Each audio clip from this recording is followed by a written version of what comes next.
Okay, so he's asked another question. I don't have expensive instruments, so it's sort of like cheap meat in the analogy. So some of ketchup needed, maybe oversimplifying it. That's interesting analogy. So he's basically saying that like because he doesn't have good quality sources, he has to use a lot of reverb to make things sound good. Meaning there's a lot of ketchup on a really bad burger. That's the analogy.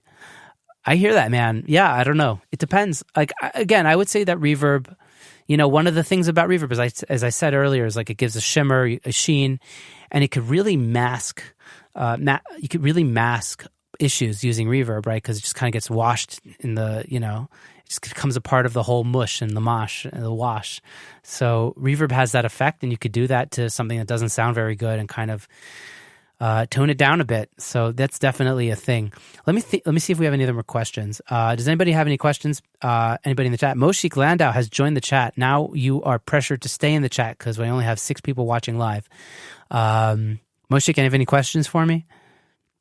I'm going to go look real quick because I know Ben sent me a few questions before this whole thing dropped. Let me just look at them for a second. Okay. He asked me how to amplify a track using plugins. Most DAWs, I think, come with like a gain plugin where you can just kind of add gain, and that will make things louder. Also, most plugins have like a gain knob, even if it's not a gain plugin. Like, so, most compressors will have a makeup gain knob. So because it's compressing the signal and making the dynamics less, you make the source softer when you compress, but you do it so you can bring it back up. So there's something called makeup gain, which so you can kind of make up for the gain that you lost. And so pretty much any compressor or EQ will have makeup gain, and you can just add that also to get your signal a little bit hotter.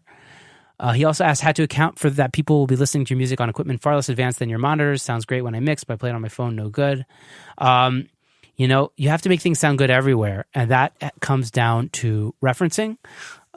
Basically, what you do is you listen how you're used to mixing it, but then you take the mix to another set of headphones, another set of speakers, crappy speakers, your phone, and you kind of get a sense of how it plays on different devices and different sources. And that will give you an idea of what you did right and wrong. So I, to this day, will reference my mix on different things. I have a stereo in the living room. I listen on that. I listen on headphones, a couple different headphones at least. Maybe if I'm driving, I'll listen to my car also. My car distorts, so I don't really trust it like I used to. But it is a thing. Like the car test is like, okay, we finished the record. Now let's go listen in the car, see what it sounds like, because you've listened to so many records in your car, hypothetically, which most people have. Oh, it sounds great. It sounds like the other records I like. Great, perfect, it's done. Oh, it sounds like crap in the car. Okay, let's go back to the mix and fix things. So referencing is super important, and getting to listen to your mix in as many places, on many speakers, and as many headphones as possible will help you figure out what's weak in your mix and how to fix it. If you don't want to spend too much time mixing, what should I prioritize? I think you should prioritize balance between the instruments, making sure they're at good, they sound good together. And I would prioritize probably just using basic EQ to make things fit together better. And that could be, taking out some low end, taking out some muddiness, dipping out maybe a mid-range frequency that's competing with another mid-range frequency. Let's say a vocal and a guitar, they may be competing at 400 hertz or something like that. So one of them has to give. And that's part of mixing, is that like mixing is about compromising. And you can't let every instrument have everything. Everything is going to give a little bit. So pretty much you want the vocal to be as uncompromised as possible, whereas, everything else is going to basically have some sort of compromise. Like I said earlier, the bass and the kick drum are going to have to compromise because you don't want them hitting the same frequency. Or you can use a side chain to smack the bass down when the kick hits so that you can hear the kick, but it's not actually competing with the bass anymore because it's been compressed with the side chain. So got on a whole other topic here. Let me see if there's anything else here that's worth answering. Yeah. Okay, cool. Let's see if we have any more in the chat. And thank you for the compliment, Rafi Nathan. DJ Rafi, appreciate it. Do you know each track, most tracks intimately, so that you can use automation to bring out every special event in each track later down the line? Yeah, it's a good question. The truth is, the first time I go through a mix, I'm just kind of like ballparking a lot of stuff. And because I'm using a lot of subgroups, I'm just kind of like getting a basic balance between all the, let's say, acoustic guitars going into the rhythm acoustic guitar going into the guitar bus. So I'm just kind of like ballparking everything. And then you kind of learn what's important. And then you have to reference the rough mix. Most artists will send you a rough mix, and that kind of will tell you what's most important to be highlighted. So I spend most of my time focused on the things that are most important in a mix. I don't necessarily dive super hard into every single individual. I don't like listen to every channel all the way through before I even start mixing. That's bonkers. It's a waste of time. There's something called the 80-20 principle, where like 80% of the work, 20% of the work gets you 80% of the way. And I believe in that. Obviously, you try to go further than 80 when you're doing a mix. You try to get it as close to 100 as possible. But you don't need to listen to every single track all the way through, usually. There are vocal, I don't even listen to the vocal in isolation all the way through usually, because everything's in contextual, right? That's like I said earlier about the compromising. Everything is together in a mix, and you're not ever really listening to just the bass drum, or just the kick drum, or just the bass, or just the snare, even in isolation. So I'm usually listening to most things together most of the time. I will solo stuff. Obviously, I solo a lot to make sure I'm hearing the right problematic frequency, usually for EQing, or if I want to make sure that the compression setting is perfect. But obviously then I check it with everything else in the mix because it's all contextual. And I really believe in that. So I don't learn every track intimately, but if based on the reference, I feel like, oh, wow, there needs to be more strings in this section, and I like the way the strings sound throughout, but the strings are louder here, so let's just raise up the strings. And usually I'll just raise up the whole string bus, right? I'm not going to look for one individual string channel unless that one is necessary. But if that one is necessary, I'll go look for it. So it really depends. And usually, I'll get revision requests from the artist I'm working with, asking for something specific to be raised. And obviously then I'll go ahead, find it, and look for it. Or sometimes I hear like a click, or maybe one of the vocals is slightly out of time with most of the, let's say the harmonies, right? One of the harmonies is a little bit out of time. So then, which ones is it? So I'll solo all of them until I hear the one that's a little bit out of time, and then I'll nudge it so that it sounds good together. And these stuff don't actually really need to sound great by itself. It just needs to sound good as a group. So I won't even do necessarily fancy, I won't necessarily melodyne rhythmically, backing vocals. I'll just if it's shutting out, then I'll just nudge it a little bit, and it's like a little crossfade. It doesn't matter. It's good enough, because in the context of a backing vocal choir, you don't even hear that. You just hear the mass of people. So yeah, it's important to, in mixing, it's important to know when to look at the forest and when to look at the trees. And I'll leave it at that. And that's part of why using an outside mastering engineer is really important. I think I'm just completely done with mastering my own mixes for a number of reasons. And I talk about this a lot on my podcast. And I happen to have interviewed 3 mastering engineers recently. And I just had a record I mixed today, mastered for Zvi Portnoy, Israel Portnoy, was mastered today.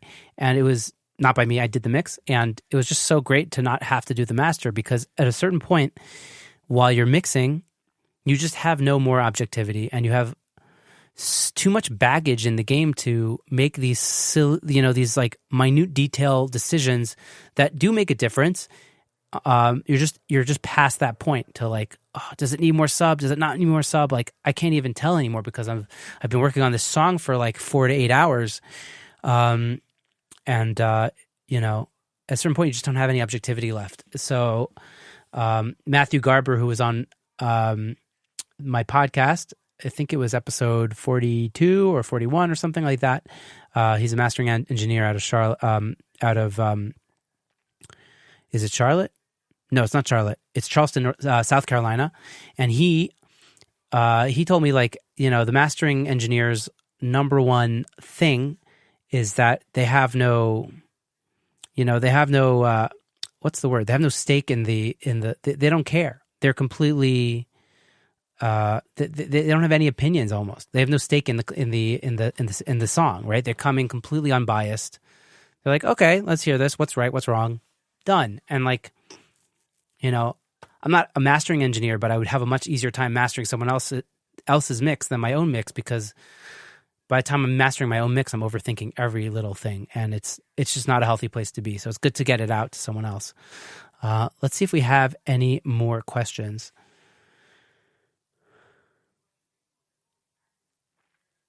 Muddiness has its place, man. Ben Drews asked about Pearl Jam's 10 having a good mix because it's muddy. There's a time and place for a muddy mix, absolutely. And there's different, you know, sometimes you want a different sound. Like a pop, that's genre specific, it's vibe specific. You know, pop vocal is going to have more top end than a soul vocal. And the soul vocal is going to have more mids and more muddiness because it's just the genre. So, yeah, it really depends. Muddy is good. I don't think I mix particularly bright. Some mixers that do more pop music mix very bright. So it really just depends on what you're going for, what the genre is. There's a place for everything. I've done muddy mixes. I've done bright mixes. I've done mixes that are more dynamic and mixes that are more squashed, right? Like sometimes you need more compression. Sometimes you need less compression. It's the same thing. Like, there's a time and place for everything. It really depends on the skin in the game. Chezi Spiro, thank you so much. That's it. That's exactly what Matt said. He said, we have no skin in the game. Thank you. I do not remember any English because I've been in Israel for 10 and a half years and my Americana is gone out the window, basically. Also, my Hebrew's gone out the window. I don't speak anything well anymore. All right, everybody. Let's see. Do we have any more questions or should we call this a day? This was really, 55 minutes. Damn, I didn't know I could talk this long about mixing. Any last questions before we log off and call it a night? And I haven't even touched my beer in like probably 40 minutes. Well, you beat me there, Chezi. Thank you for the skin in the game analogy. My sports references, just generally speaking, are terrible because I have not been into sports in over 20 years. So, yeah, man, sports was a tween hobby for me. And then I got into music and I forgot about all of the sports. And then I made Aliyah and I forgot all of my English. This is great, man. Okay, everybody. Thank you for joining me on my nerdy quest to discuss mixing. If you have further questions, feel free to message me and be happy to talk about it. I'll shoot a link to the book that I mentioned at the beginning in the Facebook show notes. This was fun. Thanks for joining. And I'm glad y'all enjoyed. And thanks. This was fun, guys. Thank you very much. Have a great weekend, everyone. Stay safe out there. Stay healthy. And until the next live, take care, everybody. Have a great night.